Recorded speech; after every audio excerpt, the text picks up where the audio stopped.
بنسمع كثير انه النسوان بتقول لك من حبهم بازواجهم، بتقول لك بس لموت انا بدي اطلع على الجنه، بدي اطلب زوجي لعندي. ما عليك تتغير في الجنة، أصلا بتلتهي في الجنة.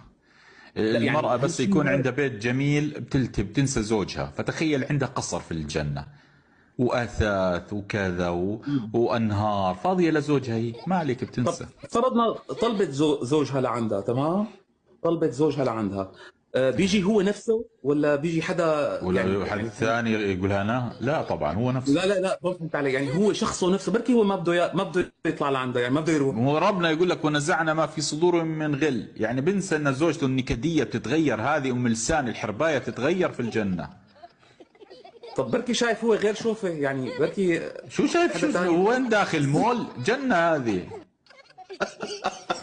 والله العظيم يعني يعني عمر انت محسوب. لا زوجتك يوم تدخل الجنه وتشوف قصر واثاث وخدم وحشم وحور عين يخدموها وقصور وما ادري ايه وانهار فاضيه فاضيه لوجهك وجهي. لا لا طالع مو هيك، القصر انا مو والاضاءه علي. ما علي، انا ما بعرف اذا حتطلبني، بس المهم هلا بسالها. اليوم بسالها بقول لها حتطلبيني بكره ولا بس لا، الحريم يعني يقول لك انا انا لو ادخل الجنه والله ما اريدها. اسكت يا انت ادخل الجنه عقب نتفاهم.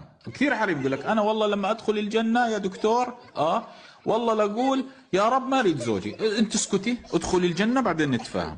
وما بتدخلي بهالعقليه هذه، بتتغيري ترى المنتلتي هذه كلها يتغير. والله الله يعين اللي متجوز تنتين، معناتها اذا التنتين طلبوه. باي